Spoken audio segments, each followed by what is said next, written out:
Hey, what's up guys? This is Anthony from Anthony's Customs, and for this video, we're going to be reviewing Star Wars: The Last Jedi.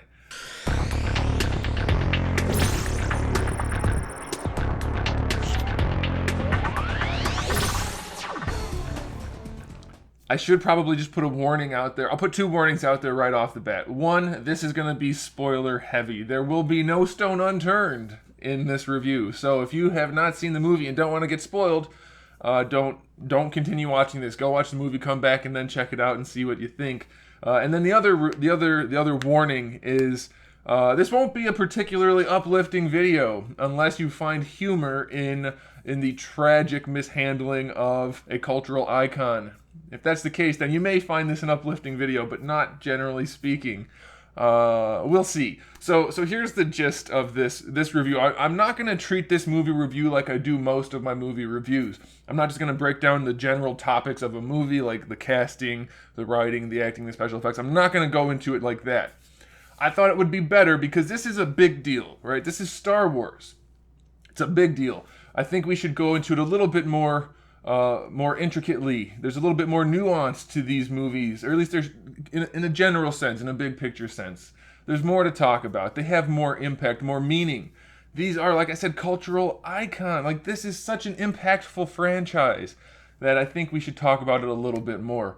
And I should preface this by saying I'm not like the biggest Star Wars fan. I'm not a fanboy by any stretch of the imagination.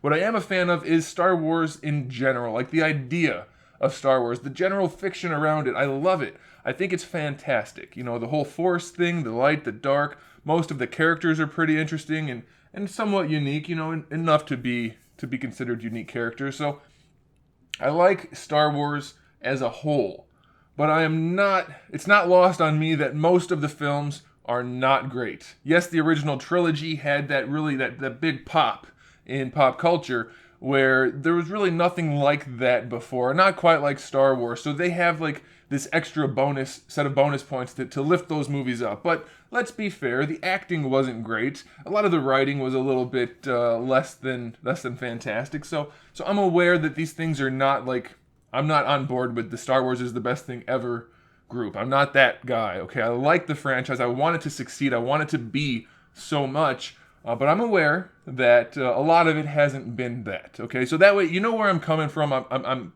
as neutral as I can be on the franchise, really. Okay, I'm hoping, I'm so hoping for these movies as they come out to just really be so good, so fantastic.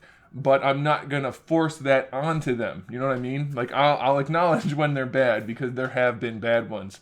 Unfortunately, this is one of them. And it's bad for the franchise in general, but just as a film, like if it didn't have Star Wars connected to it at all, but everything was still the same within the movie, it would not be good. Like nobody would be liking this movie. There's no way. There's too many objective problems with the movie for people to like it. So I think, and this is just a hunch, of course, I can't speak for everybody, but I'm guessing that the people that are liking it, not the critics, because I have a feeling the fact that they're giving it almost 100% rating, it's strictly a money type of thing. It's just a guess. But as far as the fans go, I'm thinking the people that actually are liking this movie are fanboys. Now, that may not be the case for you, and if you want to present an argument, go for it in the comment section below. That's fine. But there's just so much objectively wrong with this movie. And then there's so much subjectively wrong for the franchise with this movie that I think if you're a true fan, it should have hurt you a little bit. Like, you should be like, how did you do this to this thing that is so culturally significant? I don't see how a fan who should want the best for a franchise could like this movie. Okay, but enough about the general, big picture type stuff. Here's how I'm going to do this review. I'm going to start with the bad, because I think it's better to end on a good note. So I'm going to start with the bad, and we're just going to go through chronologically everything I could think of that was bad about this movie. Objectively and subjectively, it's just going to all be mixed in, and I'm just going to go through as fast as I can and covering as much as I can just from watching it the one time and based on memory, okay? Like, so I haven't gone back through and watched it, or I haven't done anything. I've just watched it. I wrote a 6-page script for this video. Not really a script, but like a guideline outline. And so we're just going to go through it, okay? And I'll do it chronologically. I'm not going to actually be giving you a synopsis of the movie, though it's going to seem like that, because there's so much to have a problem with in this film that it's almost everything. There will be things I leave out, not for spoiler reasons, just because it doesn't weigh either way. It's not good, it's not bad. You can make an argument either way, so it's kind of a neutral point, okay? Okay, so let's go. Let's dive into the bad stuff. The movie opens with the rebels fighting the First Order, and apparently the First Order is just completely powerful again. Okay, so in the last movie, they started out not having that much power. It's kind of like a fringe element of the Empire, and it's the First Order, and they're trying to do the thing that they used to do, but it wasn't like that big of a thing. And then the good guys kind of quashed that plan by blowing up the new Death Star, whatever it was called, Starkiller Base. Is that what it was? Anyway, the good guys won in the first movie of the new batch, so the bad guys should be kind of reeling. They should be taking a step back. This movie opens with the bad guys being all big and powerful again, and the good guys basically being even worse off than they were in the last movie. How did that happen? The movie also opens pretty much with this really awkward comedic scene between Poe and Hux, which just doesn't set the tone for the movie in any capacity. This movie has so much of the same problem Thor had, in that they just keep throwing in these stupid comedic scenes that don't fit the tone. They totally kill the tone every time they happen, and there are a few specific ones which are just outright stupid, like just plain old stupid, shouldn't have been in the movie at all, and I'll hit on a couple of those, but this movie does have comedic things sprinkled in which are not funny, and they just hurt the movie every time, give or take like maybe one or two of the innocuous ones. Okay, so this space fight scene, the rebels are sending these bombers toward the First Order fleet. I guess it's a fleet. It's a few of the big ships and then a dreadnought, and they're trying to take out this dreadnought with these bombers, which are apparently the slowest moving ships in the history of slow moving ships. Like, they just can't do anything but get shot and blown up. Okay, so they're sending these bombers over toward the dreadnought, and the dreadnought is just having the hardest time defending them because Poe and his X-Wing got inside by the dreadnought, inside the shields, I guess, apparently, and he's just flying around on the surface of the dreadnought, taking out all the little turrets, and they can't target him. He's too small, he's too close, they're totally incapable of defending against a solitary X-Wing.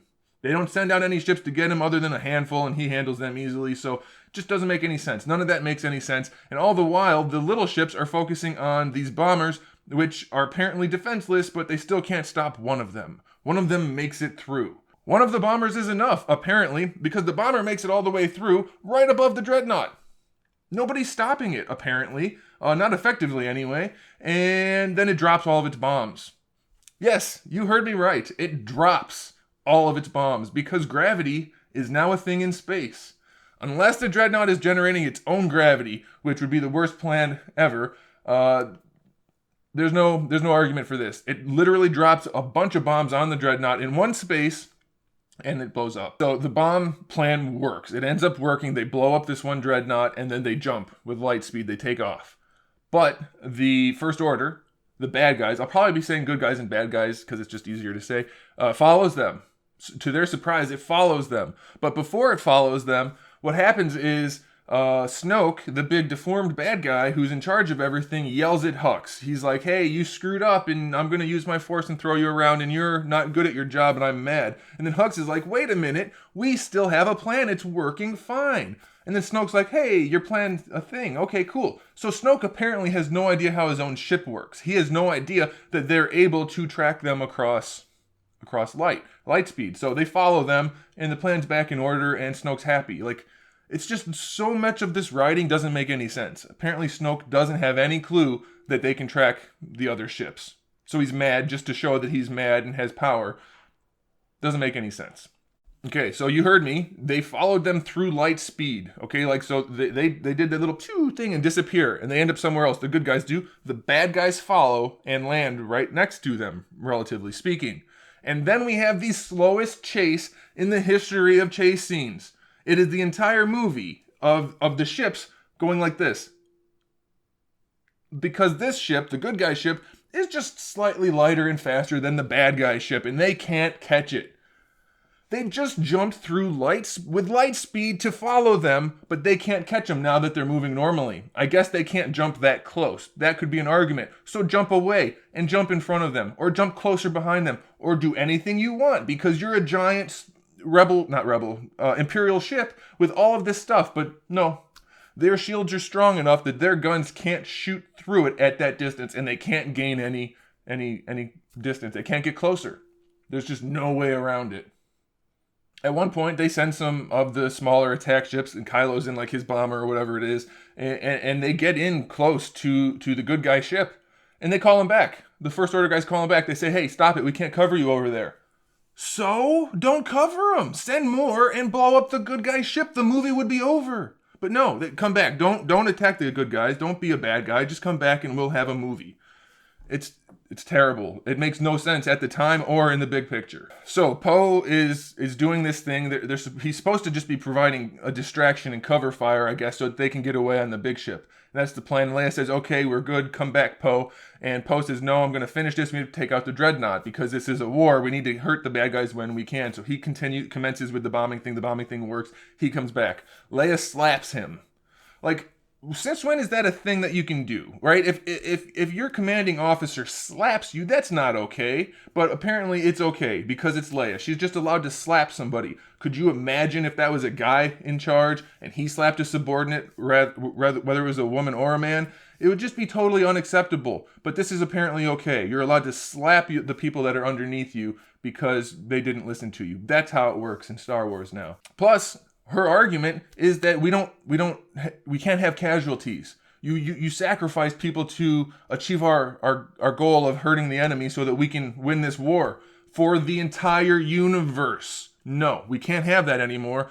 Poe should not have done that. Poe should not have attacked the bad guys and accomplished his mission, whether it was her mission or not. No. The only argument is that he was subordinate. But let's look at the bigger picture here. Her plan was for him to not do anything effectively but be a decoy, so that they could get away. So it's okay for him to risk his life so that they can get away, but it's not okay for a couple other fighters to risk their lives to actually deal a blow to the bad guys. So throughout this entire movie, the entire plan, like the recurring theme is, don't fight the bad guys, let's just keep running away.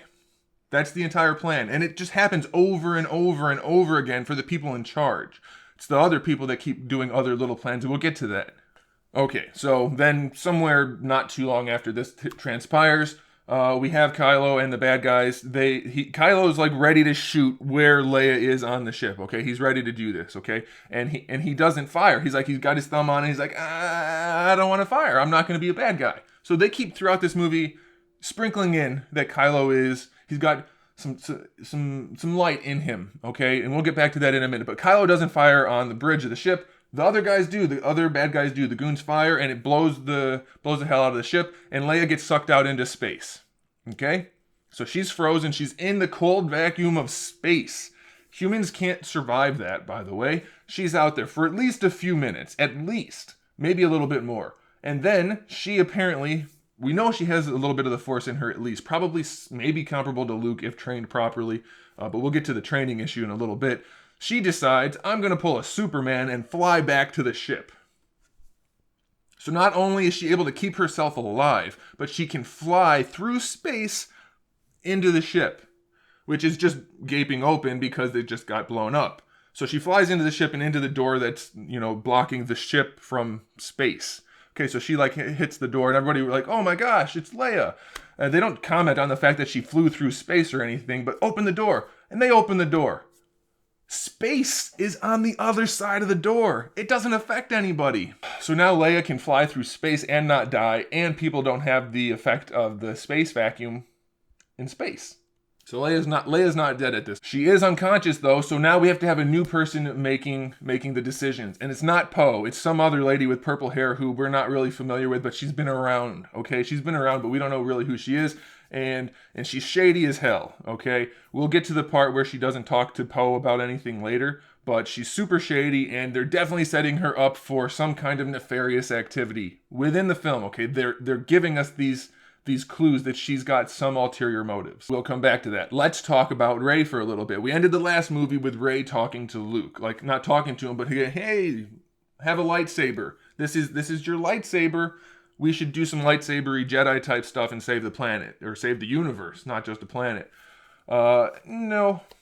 None of that happens. There's no training session, really. We'll get to that in a minute. Luke made a puzzly map. Okay, as far as we can tell, Luke made this map. R2 had a segment which kind of destroyed the whole plot for the first movie, but R2 had the map. They put the map together, they take it, they go use it to get to Luke, and presumably the map was so that they could find Luke when they needed him and bring him back to save everybody. Okay, so she does this, she shows up, and his response is, nah, I don't wanna help, I don't wanna save anybody, screw all you guys, why are you here? He says at one point, I came here for a reason.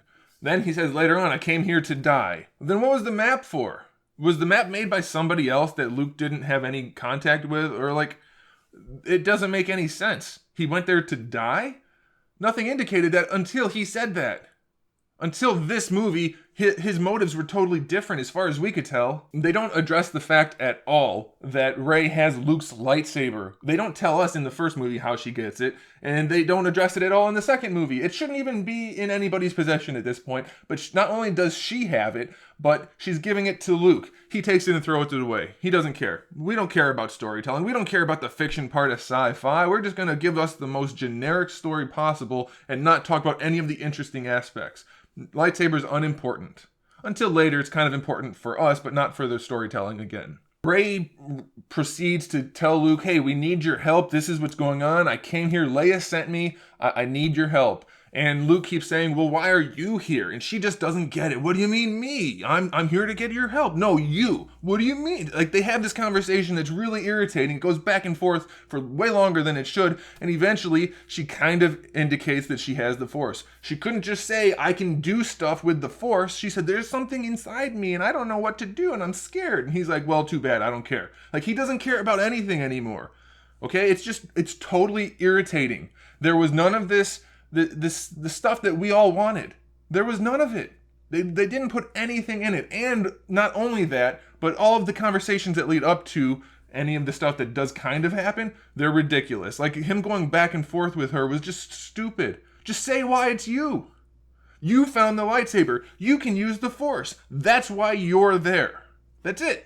It's not hard. But he still won't train her. Not yet, anyway. We see her following him around his daily routine because they want to elaborate more on the fact that he lives on an island now. There's no point to it. We even get this lovely scene where he's milking this creature in the most disgusting way possible. Gross-looking creature. It's got the milk, but it's not the same milk as the milk we're familiar with, the greenish-blue milk, because that was from a different creature, and now this is a new creature, but he's milking it and putting it in the thing, and then he drinks it like a pig, and it's just a disgusting scene, doesn't serve any purpose. And then while he's milking it, the creature looks over at Rey yeah. What? No! Stop putting this stupid stuff in Star Wars. Star Wars had some camp in it. Don't get me wrong, I get that. But that is not what this is. This is just holy bad writing. That's all it is. So eventually, Rey is persistent, and he ends up saying, okay, fine, I'll train you. There are 3 lessons. The first lesson is feel the Force, and she feels the Force, and maybe she's too easily drawn to the dark side, and he doesn't like it. But in reality, she's just experiencing what's on the island, and because she doesn't know what she's doing, she doesn't know what she's doing, but he's not going to train her still. And then he has another lesson which doesn't really help her any, and it's kind of like move a rock or whatever. It's not about moving rocks, or it just doesn't make any sense. And then there's no third lesson. He just totally doesn't train her. There's no training going on here. But through this scene, we find out that on this island, which has the original Jedi temple, right? It's this beacon of light. There's also this dark hole, which is the opposite, the balance, because everything's about balance until it doesn't need to be, and then we'll talk about that later. So there's this dark cave, don't go near that because that's the dark side. You don't want to do that. Rey's I think I want to do that because it knows about my parents. So I'm gonna go look at it and I'm gonna get sucked in. So she gets sucked into this dark side pit inside the island that is the light beacon. Okay, what's down there? What's gonna happen? Turns out it's just a cave with a mirror, a funhouse mirror in it, and she looks at it and it just duplicates her in both directions, and she goes like this, and it snaps all the way down and all the way back, and it loops around, and it's hey, we know how to do special effects. What's the story telling about? What's the story telling us about here? Nothing.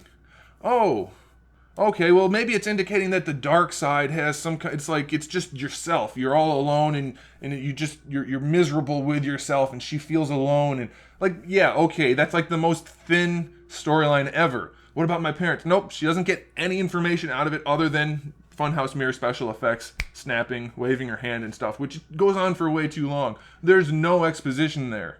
Other than she says, I felt alone. Oh, okay. That's it. That's the pinnacle of the dark side. So as Luke's training Rey, we find out a bunch of times, like he keeps indicating that he failed Ben Solo, Kylo Ren. He failed him. It's his bad thing, and eventually he tells her how he doesn't really. He kind of lies and doesn't tell her the whole story. But then she's been talking to Kylo Ren the whole time through Force communication across distances, which is a thing. We've seen that before, but neither of them are doing it on purpose. We'll get to that. And Kylo's like, hey, no, he was going to murder me, and I defended myself, and that's why I turned bad, generally speaking. And then Luke's like, no, that's not what happened. I was only going to murder him, and then I decided not to. So now Luke, who went to every extent that he could to save Darth Vader, the most evil bad guy ever, sacrificing himself, he did whatever he could to save him and was successful, is now willing to murder his twin sisters and best friend's son because he kind of sensed a little bit of dark side in him. No, he didn't actually do it, but he was gonna do it, which is kind of like the story for every character here. They're wishy-washy, but he was gonna murder him. That's not Luke Skywalker. They ruined the character. That's a good example, which kind of starts the entire thing. But now he's this brooding guy who's not going to help anybody.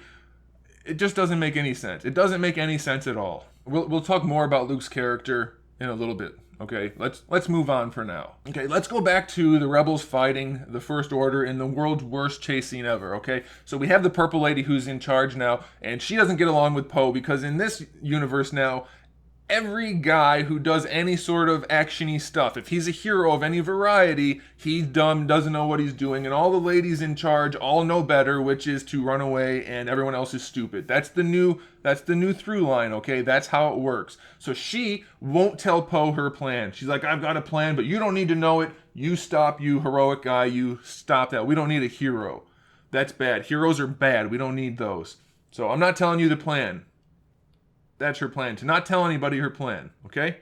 Remember that, because that's going to be important later. Because she won't tell him this, he decides, I need to do what's right for the people, so we're going to have a mutiny. I'm going to come up with this plan, and he kind of comes up with the plan, but it's mostly Finn, who really has no reason to be here at all. He's perfectly fine. The events of the last movie don't really have any impact. He's got some weird suit on that squirts water all over the place for comedic relief, which doesn't make any sense, but Finn's back and Finn's normal, and Finn meets this other character, Rose, who is just some kind of engineer lady on the ship, and she's a totally throwaway character. She has no impact on any story element at all, other than she's there to go with Finn on this subplot, which is just absolutely terrible and ruins the film even more than the film was already ruining itself. The subplot is Finn and engineer lady Rose decide, here's what they can do, because they figured this out. They can go to the First Order ship and turn off the tracking thingy on the main ship. And if they do that, it'll only be off for a few minutes, but it'll be enough time for the good guys to jump away. Because the tracking thing is off, they won't be able to track them through light speed and everybody will be safe.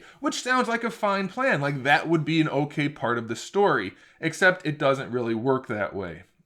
They need somebody who can get them onto the ship. They need a master code breaker. So they call the lady with the big glasses from the first movie, the little orange lady, and she's like, yeah, you can find this master code breaker at this place. So like, okay, cool. We'll go get him. Standard fetch quest. We'll go get him. We'll bring him back and we'll do the thing. We'll solve the thing during the mutiny. Everybody will be safe, and this lady's dumb, secretive plan won't get everybody killed, which sounds fine. Right? So they go to this new planet. It's essentially just a city full of rich people, okay? So automatically everybody there is just gluttonous and bad, crappy people because they're rich people, and Finn and Rose park their ship on a beach they're not supposed to park their ship on, so they get themselves in trouble and caught almost instantly. They don't accomplish their mission. The whole purpose of being there is just totally wiped out. They can't accomplish their mission. They find the guy, but they can't get him because they get arrested. Okay? So then they find this other guy who happens to have the same skill set, but he's probably not a savory person. He's probably kind of a bad guy. It's just so bad writing. It's so bad. So they find this guy and he's like, I can do it. And they're like, nah, we don't trust you.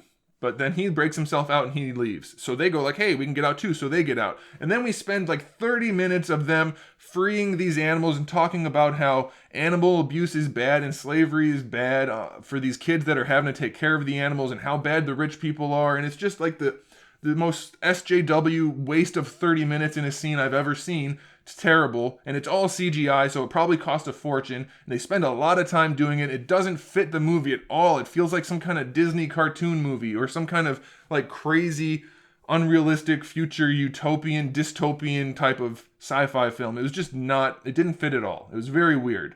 But then, this brings it all back, okay? After they're done setting these animals free, these animals that were being misused, they were being raced and whipped, which, don't get me wrong, I'm all for animal rights, but who cares about it in Star Wars? Let's get to the Star Wars. So they free these horse cat things, and they're like, well, it was worth it. Finn says, well, it was worth it. We saved those animals who were not going to get away. They already captured them once. They're just going to capture them again. Anyway, they save the animals. They don't save the kids. They save the animals. Finn's like, it's worth it. And then she's like, she undoes the saddle on one of the horse cats, and it runs off. She goes, now it's worth it. No, it's not. The entire universe is at stake here. The First Order, this tyrannical, bad group of people, is gonna kill everybody fighting them, and they're gonna take over. It's not worth it to save 20 horse cats. That's just not it. That's not how things work. It's not worth it. But at the end of this, they end up getting on the ship with his name is DJ. Anyway, the criminal codebreaker guy that they're gonna use to get in. So turns out they didn't need to find the other guy in the first place. They get this guy, and he's going to help them. Turns out he sells them out. Okay, he sells them out to the First Order because he doesn't choose a side. He's like, yeah, I'm not going to choose a side. The good guys and the bad guys are both giving money to these rich people. Those people are bad because they're making money selling things to the good guys and bad guys, even though they're completely neutral. And it doesn't make sense because you have to sell ships to people. That's just the way it works. Anyway, so many different social commentary things in here that they couldn't keep track of what they were trying to say. Because then they contradict themselves. Moving forward, they get captured by the First Order because this guy sells them out. So we have two new problems, okay? The First Order now has the information about Purple Lady's plan. We'll get back to that in a minute. Let's go back to Finn and Rose still. So Finn and Rose are captured, and the First Order decides this is a good time to give Captain Phasma something to do because she was a total waste of a character in the first movie. So let's give her something to do. Let's not waste her this time. Except this time, she's just as bad. So she's going to kill these two people. He's a traitor. She's helping him. They're trying to stop the First Order. Let's kill them. Don't shoot them. Don't shoot them because that would be quick and effective. Instead, let's use these weird laser thingies that are like little axes, like cheese slicers, and we're going to kill them with that. But that doesn't work because there's an explosion. And then everybody in that room, the hundreds and hundreds of stormtroopers or First Order troopers, or whatever they're called, are in that room. They all disappear from the explosion, and then Finn and Rose are ready to escape. But then the door opens and Phasma walks out. Where did she go? When the explosion happened, they all ran away? Like, what happened? There's no more troopers in the room. Maybe there's a handful. There's a handful of them. So Phasma now only has a pistol, and she's not using her rifle at all, and she's firing, and it's useless, and she takes a bullet, and it bounces off because she's chrome, apparently, which I guess you could make the argument for since it's a laser, and so maybe it would reflect. Anyway, so she decides, I'm going to fight with my big needle instead, and Finn's like, I'll grab one of these cool shock stick thingies from the first movie that people seem to be attached to. So he gets that, and he's fighting her effectively. He almost loses, but then he wins, and she's dead, as far as we can tell. That's it. Phasma screwed up again. Absolutely worthless. The scene's terrible because it makes no sense. Where'd everybody go? Why didn't they just kill them? All around bad scene. And BB-8 hijacks an AT-ST, and apparently when BB-8's driving one, they can run and jump and dodge and do all kinds of stuff instead of just walking slowly. Apparently that's a thing now. Okay, so that's pretty much it for the Rose and Finn segment. For now, there's going to be another chunk. We'll talk about them in a minute, which is also terrible. But for now, that's it. They get away. They survived Captain Phasma, and they don't have the code breaker. So it was all a total waste of time. All they did was help the First Order eventually kill some good guys. Okay, by working with that guy, he sold them out, and he gave their information to the First Order. Okay, so the entire subplot served absolutely no purpose. at all, except to plug in all of this social commentary and political commentary and all that kind of stuff, which nobody wants to see in the movies. And before you say it, Star Wars has always been about politics, yes, but in a general sense, like tyrannical bad guys, freedom-loving good guys, conflict. That's it. That's all it's ever really been. I mean, yes, there have been undertones here and there, but that's generally the gist. Not any of this, whatever, you get it. It was a total waste of 30 minutes, which could have easily been spent developing the Jedi fiction. Okay, it's called The Last Jedi. It's almost not about that. They could have spent that 30 minutes doing something productive rather than making a totally terrible subplot which had no impact on the overall story. We'll come back to that still. Back to Rey. Okay, she leaves Luke. She's like, okay, this isn't going anywhere. This guy's a butthole. I'm going to go do this thing with Kylo Ren. I think I can save him. Because of these communications we've been having, I think I can turn him to the light. I'm going to go there. I'm going to go to this main ship where the main bad guy and Kylo Ren are hanging out, and I'm going to try to turn him. So she goes, she gets captured, and she goes to the room with Snoke. You guys remember Snoke, the big hologram guy with the dented face? We don't really know anything about him other than he's the new bad guy. So she goes there and he's in this big weird room and he's like explaining his entire plot like a comic book villain. Like, here's what I did. I tricked you. I was the one making you guys talk to each other. You guys didn't have a connection. So there goes that interesting bit. And then he's like, yeah, and I also convinced Kylo Ren to become Kylo Ren instead of Ben, even though I didn't even talk to him and he didn't know I existed. But somehow, because I'm so strong, I convinced him to go to the dark side. And now I have full control over him and he's finally fully bad, even though this entire movie he's been demonstrating that he's not fully bad. So it's just a whole bunch of weird exposition that doesn't go anywhere other than to show that Snoke is all powerful, like super strong, like better than any other Jedi or Sith ever. Okay, because we know that Kylo Ren and Rey are both exceptionally strong. We've experienced this. She keeps doing all these things without having any training. Very, very strong, okay? But even before that, we had Luke and Vader, who were exceptionally strong. This guy puts all of them to shame. Without even doing anything, he's throwing her around the room. He's getting her thoughts out of her head. He's just doing everything he wants to do with the Force, like tenfold. Like, he's infinitely strong as far as we can tell. Okay? We still have no backstory on him, except kind of a thing which is going to be good for Star Wars rumors and theories. There's like a plaque on the floor or a mosaic tile thing on the floor at Luke's island, and it looks like the Prime Jedi guy that's depicted in there kind of maybe looks like Snoke. But don't worry about that because they never talk about it at all, and then it's going to be even less fruitful in just a minute. So Snoke's getting the information out of Rey about about where Luke is. That's what he wants. He wants Luke's information because who cares? Luke's not doing anything, but he wants it anyway. So this guy gets the information, and all the while he's saying how good Kylo Ren is at being a bad guy, and he's going to kill you. And here you go, Kylo Ren. Finish your training. Kill Rey. So you have Snoke over here. You have Rey in the middle, and Kylo Ren right here. And at this point, Snoke has taken Rey's lightsaber and set it conveniently next to him on his throne. And Kylo Ren has his lightsaber, and he's getting ready to ignite it as far as we think, even though we know obviously it's not going to happen. He's going to kill Rey, and Snoke keeps going on about how good he is, and haha, I'm the best comic villain ever who tells all my plans and sucks at everything, ultimately. And while he's talking, remember, Snoke has the ability to throw around Jedis and do whatever he wants, and he's throwing around Hux in the ship when he's not even there. It's his hologram that's there, and he's just like the penultimate Force-using bad guy, okay? He's got like infinite power, right? While he's talking, the lightsaber sitting next to him, right here, Kylo Ren's holding the lightsaber like he's going to kill Rey, and he goes like this with his hand, like he's moving his hand a little bit. Not quite like this, because that would be weird, but down at his side, he's moving his fingers. So I'm like, well, obviously this is going to happen. So the lightsaber turns and then ignites, sitting next to Snoke, so it pokes through him. He had no idea. He's so good at the Force, he had no idea that in this room, Kylo Ren was using the Force right there, right against him, and he didn't hear the lightsaber moving either. Okay? So that's a thing. So it goes through him, and ow, that hurts. That's how he reacts. And then Rey puts her hand up. This is kind of a cool, it's a cool scene visually. She puts her hand up, lightsaber comes to it, cuts him in half, and that's cool. But most intriguing character just because he's so incredibly powerful, and where did he come from? Vader and Sidious were supposedly the last Sith. Who is he? What the heck? What the heck? So that's over. Snoke's done. She grabs a lightsaber. Kylo has his lightsaber. Now these weird looking Praetorian Guard guys have to fight them. And it's a pretty cool fight scene. It's one of the cooler fight scenes in all of Star Wars. Maybe the coolest.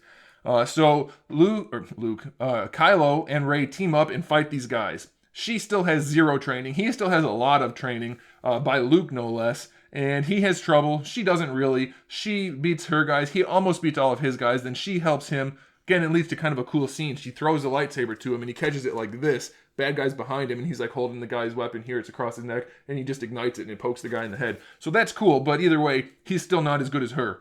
Can't be. Can't have him as strong as her. She saves the day, but either way. So you think they're going to team up, like that's interesting. They haven't done that before. And then instantly, he turns bad again. He's like, let's kill everybody. Yeah, let's just kill everybody. A couple minutes ago, I wouldn't shoot on my mother, but now that I've actually leaned toward the good side, leaned toward the light, now, let's kill everybody. Everybody that has to do with the old. Let's kill them all because we need to make that marketing money. Let's get rid of all the old people, bring in some young people, we can sell more toys. He didn't say all that, but that's pretty much what he was saying. And she's like, no, that's not good. Let's not do that, okay? But he tries to convince her, okay? He tries to convince her by saying, it turns out your parents aren't anybody. And this is the only information we get about her parents in this movie. It could be a lie because he's trying to convince her to join him and they can rule together by wiping out all the other people. But we don't know if it's a lie, and it's the only thing we have, so it's the only thing we have to go on. He says, your parents were nobody. You're essentially a nobody, other than you have the Force, and I don't see you as a nobody, so join me. Could be a lie, could be not. But either way, it removes, as far as we know, any of the intrigue of her lineage. Like, prior to this movie, the Force was a lineage type thing. The midichlorians were in the bloodlines, and that's why Luke was so strong, and Anakin was so strong, and it just goes on. So where did Rey come from? Why does she have this Force power? Doesn't matter. Nobody cares. Nobody knows. She just happens to have it. Which is another theme in this movie, is that everybody can have the Force now. And we come back to that at the very end. So I'll talk about that more then. But it totally destroys her intrigue because we have no interest in her past anymore. She's a nobody. Prior to the last movie, she's a nobody, has no importance, and now she kind of has some, only because she has the Force. That's it. Now, the last thing I want to mention at this point is there's still no mention of the Knights of Ren. There's a little bit of allusion to it that Kylo took the other Jedi Padawans. That's what they're called, right? The other kids that Luke was training, and the ones he didn't kill, the ones that wanted to go with him, he took with them and they became the Knights of Ren. We still get no information about that. Nothing. They don't even mention it directly, and we only got that one scene from the last movie. So, like, that's another thing. Like, let's never talk about any of the fiction or lore. Let's only give these super generic storylines so that we can cash in and make money without any good writing. That's the general gist of it. Back to the rebels. I told you the purple-haired lady wouldn't tell anybody her plan. Turns out her plan was to send out little ships to this planet that happens to be conveniently located right there, which is also a now defunct rebel base, which is a good place to hide out until they can find some help. So they send out their little ships. That's her secret plan that she couldn't tell anybody about because they wanted her to look like a bad guy. But in reality, she's actually the most good guy because her plan, it ends up with her sacrificing herself to save the day. And Poe was stupid for wanting to do like a real movie type plan, which is to actually fight and do something rather than to just instantly run away. So her plan is to run away. And that doesn't work that well because the other codebreaker guy has already sold out Finn and Rose. And because of that, the First Order is able to shoot down a bunch of the ships, the little ships that are running away. Okay, so the net gain is that whole subplot was worthless with Rose and Finn, and her plan ends up not really working because they were sold out. So why couldn't they just do some good storytelling and make her like a secret agent for the First Order? Why couldn't she have been the one that sold them out? And that's why she was acting shady, rather than just making us think she was shady so that Poe can be an asshole for a little while. That's it. Like, they didn't have any reason for anything they did. Turns out she's perfectly fine. She was being shady just to throw off the audience for a few minutes. No, make her actually have a twist. Make her be a bad guy. Make her the one that sells him out, and they have to have a mutiny to stop her. Like, nothing that happens because of the way they write this makes any difference at all, other than at the end, she gets to sacrifice herself. That's it. And she's a nobody. We don't care who she is. She's not even from the first movie. I mean, she might have been in, like, the background or something, but she's not a real character that anybody cares about. So it makes no sense that they did it this way. The net gain was zero doing it the way they did, and it could have been a really interesting storyline. Plan is they're going to send these people to this planet, everybody, and she's gonna distract the bad guys somehow. They don't know how yet because they haven't come up with a plan for that. She's just going to stay in the big ship and get distracted, and apparently they aren't going to realize it. But they realized it because they got sold out, so fine. So she decides, well, what I'll do is I'll take a light speed jump through their ship, which apparently nobody has ever thought of because convenience. So she does that, and it just obliterates the shit out of the entire fleet. Like, it just blows up everybody. Okay, so, alright, she gets to be a hero after telling everybody else to not be a hero so that she can do it, essentially, is what happened. But it doesn't kill the entire fleet. It's still, like, some people hanging around. So the good guys make it down to the planet, and the bad guys follow. So the good guys are hiding inside this big base, inside the mountain with a big metal door. Bad guys are now on the planet. Instead of using whatever they have left from orbit to shoot down like they've been doing it throughout every Star Wars planet ever, apparently they don't have any big guns in space anymore. That's fine. They don't call anybody else in. It's just this one little fleet with Snoke and Kylo. So they can't do it from space. So they have to go down to the planet, and they bring some kind of battering ram cannon, because that's a thing now. So they have that. It's like a big-ass cannon, and they're going to fire it at this big steel door, which is protecting everybody inside the mountain from the bad guys while they're trying to send out a signal for help. Okay, so they bring out this cannon, and they're like, oh, crap, we have to stop that cannon from shooting open our door. But it'll crack it like an egg, they say, so we have to move quickly. So they get all these raggedy-ass ships and go to fight all of these new gorilla-shaped AT-ATs and other things, and there's fighters and things going on, and there's lots of fighting, and it's all really unrealistic because they should have just gotten obliterated in these crappy ships, but they didn't. At this point, Rey shows up, and she shoots a few of them and then leaves. Like, she's just flying the Falcon around, not really doing much. Oh, she distracted them, so some of the flyers went off to follow her. Yay, Rey saved the day. What about all the AT-ATs that should just be blowing everybody else to hell? Like, that doesn't matter anymore? So that doesn't really matter anymore. Rey's gone, and the Falcon, she doesn't help. She just kind of just makes another distraction. And these guys in these little crappy ships are trying to blow up that gun. That was the overall plan, right? So Finn's they all get blown out, and Finn's on his way in. He's like in one of these ships, and he's gonna go get it. His ship's melting. He's gonna sacrifice himself, blow up this cannon. He's gonna save everybody in the base, because without that cannon, they can't get in. Seems like a good plan. Hey, someone's going to sacrifice themselves. It's going to be a heroic move, not like some half-ass heroic move like the lady with the light speed. He's going to actually do something heroic. He'll die, it'll have some weight, and he'll stop them and save the day. It'll all be good. So he's getting ready to do it. Nope, Rose, the stupid, worthless character, comes in and crashes her ship into his ship, likely killing both of them and not stopping the bad guys. Neither of them die, conveniently, and the bad guys fire. So as this big cannon is firing at the door to crack it open to let the bad guys in to kill all the good guys, she's there, and she's beat up in her crash ship, and he's fine, apparently. So he comes to talk to her, and she goes, I love you. I don't know if she actually says it, but she's now in love with the guy she met 12 hours ago. And she kisses him and says, we're not going to win by fighting the bad guys. What? Yeah, that's how you've always won. Throughout all of history, that's how you win a war. You fight the bad guys. That's how it works. But she says, no, we're going to win by loving the good guys. Something like that. And then she kisses him and passes out. What? No, you stopped him from doing something heroic and smart by doing something heroic and stupid, likely killing you, letting all your friends potentially die behind you. The people that are trying to save the universe are now potentially going to die, while you're saying we're going to love our friends and let the bad guys do whatever they want. No. Just no. That's 100% wrong. So not only did she stop Finn from saving the day, and the bad guys fired on the door and cracked it open so that they could get in and kill all the good guys, Finn and Rose are still sitting there, like, right there, because Finn was ready to drive his ship right in, Independence Day style, to this cannon. She crashes them. They're right here. Line of AT-ATs and I think there were other things too, if I remember correctly. One of them even looks at him, if I remember correctly. They don't shoot him.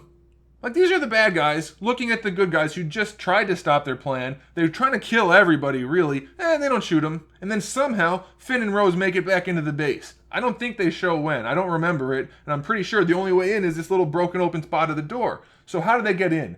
And it's even more confusing how they get in, because what happens next? So what happens next is how we even ruin Luke Skywalker even more. Luke shows up inside the base. Like, how the hell did that happen? I thought it was just really bad writing, because it would have been par for the course. They'll explain it in a minute, though.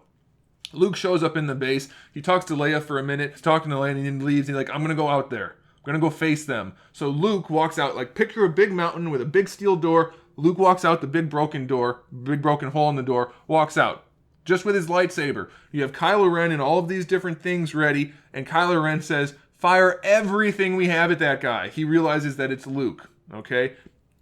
He realizes that it's Luke, okay? Using the Force, he's realizing that it's Luke. We find out in a few minutes it's not Luke. because Luke's not there. So apparently nobody with the Force has any idea what other people are doing with the Force unless it's convenient. So Luke's standing there, and they just barrage after barrage. They shoot him. They're trying to kill Luke. He keep firing, and eventually Hux is like, listen, crybaby, stop firing. That's probably enough. Even if he's a Jedi, he's going to be dead. Okay, so they stop firing, and it's a big burnt-out hole. And then Luke's still just standing there. And we're all thinking like, hey, that's awesome. Luke used his Force power because he's such a badass. He tapped back into the Force, and he defended himself, and now he's going to be a badass and maybe take out the AT-ATs or something like that. And nope, he's just standing there. So Kylo Ren comes down, he goes, I'm going to go kill him. All right, fine, go kill him, they say. So he goes, and then he starts doing this little bit of a, like they have the typical hero versus bad guy conversation. And Luke even indicates, I'm not here to turn you back. Like, I'm here to whoop your ass because you turned into a bad guy, even though now I suck and probably my fault. So then they get into a fight, and Kylo swings at him a few times, and Luke just keeps dodging and stuff. And oh my gosh, his foot, it's not moving the snow on top of the red salt. Why? Why isn't it moving? And we find out it's because he's not really there. But Kylo Ren doesn't notice this. Kylo Ren doesn't notice that Luke is just a Force projection. Essentially a hologram. Like, he's not there, okay? So Kylo doesn't notice this. He also doesn't notice that Luke's holding the lightsaber that Kylo and Rey just broke. When they had their little tiff, they fought over the lightsaber and it broke in half. He doesn't notice any of this stuff. Doesn't notice that it's not really Luke. He doesn't notice that it's the wrong lightsaber that he just had in his hand and broke. He doesn't notice that Luke is not reacting to the environment in any way other than kind of standing on the ground when it's convenient. That's it. So then it turns out that Luke is just a distraction so that the people can run away again. They're going to go through the tunnels and find a way out, and then Rey's going to save them, and they're going to fly away in the Falcon. So no more fighting again. Luke's just a distraction, so he's relegated to doing absolutely nothing worthwhile other than being a distraction, a decoy. And he's not even there. So they cut back to him on the island. He's sweating his ass off because he's Force projecting really, really hard, which is apparently a thing now. And then a couple minutes later, he dies. Just like Obi-Wan, he poofs, disappears. His robot arm goes with him, apparently, this time. But his clothes fall down, and he disappears, and he's dead. Why? Why is Luke dead from that? He didn't do anything. He thought really hard for a little bit. Why did he die? You could make the argument he just died because there's nothing left for him to do. That's also BS because there's lots left for him to do.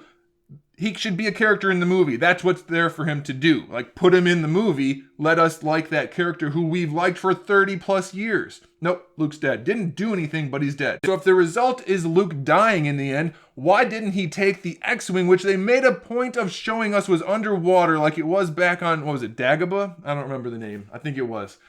They could have had a cool scene where Luke get like, okay, yeah, I need to go be a good guy again. Come here, X-Wing. Use the Force. Get the X-Wing. Get back in the X-Wing. Fly. Do a little help with the ship. Shoot some of the bad guys. Hop out. Take a barrage of fire. Deflect some with your sword. Use your Force stop, because you know that's a thing now.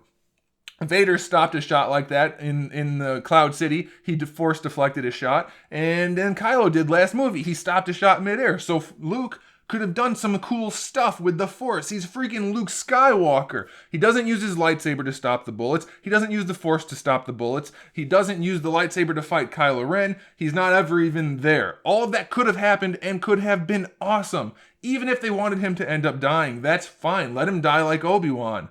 Get hit with the lightsaber, disappear, fine. Come back as the Force ghost. None of that. Instead, he's a hologram, essentially. Doesn't do anything really, and then dies anyway. Total waste. So in every aspect of Luke Skywalker's character, it's a total waste. Every aspect of Star Wars up to this point has been a total waste. All of this fighting has been a total waste. Everybody now just runs away. That's the thing. We all run away. We don't fight. All we're going to do is love. And through the power of friendship, we will beat these bad guys who want to murder everybody. It's absolutely atrocious. It's the worst... Yeah, it's the worst, I think, Star Wars movie ever. Because even those bad movies, those prequel trilogies, they had some good elements. This really didn't. If this wasn't Star Wars, like if it didn't have the things that had to be in it for being Star Wars, there's nothing good about it. The names of the characters, there were lightsabers, though there wasn't even a lightsaber fight, and then like recognizable ships. That's it. There's There's so nothing of what Star Wars is supposed to be other than the merchandising, the marketable aspects. Let's kill off all the old people. They don't sell anything. Let's keep all the young people, new people that no one gives a shit about, and we'll sell some more lightsaber products. We'll sell some more ships and stuff like that.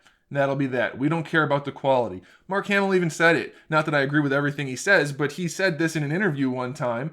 You can look it up. It's on film. You know, Hollywood doesn't care about quality. They only care about making money. And that's why they're driving this franchise into the ground. It's all about marketing. They don't care at all about the fiction because the fiction wasn't addressed at all in this movie. So that's essentially the end of the movie. They get away. Luke Skywalker was absolutely worthless. Leia's still around but doesn't really do anything other than fly through space. And they get away. And then they cut back to one of the kids, the stable boys at this rich person planet where everybody's an asshole because they're rich. And the stable boy now has the Force power too. You see him grab a broom with the Force. So now everybody, if they want it hard enough, can use the Force.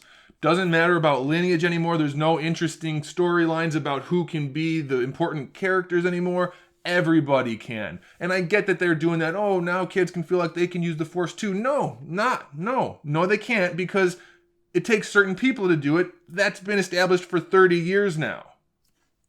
But that doesn't matter anymore. Doesn't matter that Luke was the best there ever was. He's useless now. Doesn't matter that Vader was the best there ever was. He's already gone. Now we have Snoke who had power, but he's gone. We don't care about his story at all. Kylo Ren had power because of his lineage.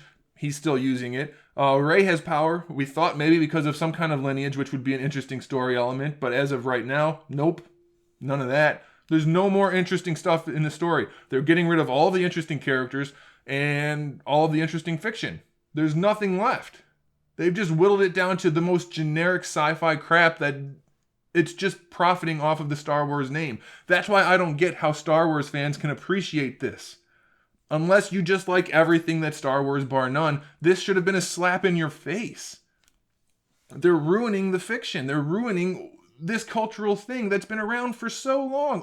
It's older than most of the people that are watching this video right now, probably. And they're just ruining it. But there are a couple of good things. So let's talk about the good things to wrap up the video. Okay, the first good thing is I think Daisy Ridley does a good job as Rey. Albeit that character's pretty awful at this point. They took out all of her interest. Daisy Ridley's very likable. She does a good job in that role. And so that's a very nice thing. I mean, it's fine. She's a likable main character, except for the fact that they made that character garbage. Does that make sense? I hope it makes sense. Kylo Ren's kind of an interesting character. He does kind of bring through those old characters in that he's Leia's and Han's son. You know, he's got the Force through the lineage. He's a bad guy, but he is conflicted kind of sometimes when it's convenient. So, you know, it's kind of an interesting character. If you mix in the Knights of Ren, that's kind of interesting also. However, they keep not doing anything with that and just making him a whiny baby. So the positives are there, but they just keep using it as a negative. It's not a good thing, but he's still kind of interesting, and I like Adam Driver in the role. I don't think it's his fault that they keep making his character so unlikable. He's likable when it's not written that he's a whiny brat. Does that make sense? Probably. Hopefully these make sense. They're technically positives. I'm trying here, okay? I'm trying. Poe Dameron, he's a likable character, although they keep relegating him to being the moron guy he's just a flyboy who wants to shoot things. No, actually, he's actually trying to do what people do and more, and all the people that are above him just keep saying, no, don't listen, you're dumb, listen to us. We're better than you, listen to us, which isn't what makes for good movies. The plan should not always be run away while the guy who's good at doing the fighting just sits there and doesn't do any fighting. Like, we don't watch movies for that. There's no point. So Poe's very likable. And they're kind of establishing this relationship between Poe and Daisy at the end of this movie. Or Poe and Rey by the end of this movie. So maybe that'll turn into something. I'm hopeful for that. But again, likable character that they keep ruining. The CGI was really good for these fight scenes, especially the first one in space when they're blowing up all these things. The CGI was immaculate. It was fantastic. Maybe the best I've ever seen for space ships and explosions. It was really, really good. Really high detail models. It was just fantastic. Loved it. But then they used way too much CGI in the casino planet where everybody was a bad guy, and it just looked stupid and cartoony. So the CGI is high quality, but overused in many aspects. But in the beginning and in the other fight scenes, it's fantastic. Really, really, really good. Really, really good. And then the last thing that's really good about this movie is the acting is of a higher quality. I mean, the acting's fine. The first movies, the acting was pretty bad. I mean, if you look at Harrison Ford or Mark Hamill, they're not great actors. Back then, they got better, obviously, but it was not a very well-written or well-acted movie, dialogue-wise well-written. This movie's fine. Like, yeah, the things they say are dumb, but it's delivered well. The actors do a good job, and that's fine. So it's definitely a higher quality in that regard, but obviously we just spent an hour talking about the bad things. So, you know, how much does it count for? I don't know. So that's it, guys. That's it. That's it. Let me know what you guys thought. There's nothing left for me to say. I've said everything I could think of. So let's talk in the comment section below. It's already been full of spoilers, so say whatever you want. That's fine. And if you hate me for saying everything I just said, then that's fine. But I welcome your argument, because I don't think you can pose a substantial argument to anything I said. But if you can, I'm happy to hear it. Let's have that conversation. So thanks for watching, guys. Make sure you subscribe to the channel. I have new videos up every single day. We talk about action figures, movies, TV shows, video games, all kinds of fun stuff. So make sure you come back for that. Give the video a thumbs up if you liked it. And in the meantime, keep collecting.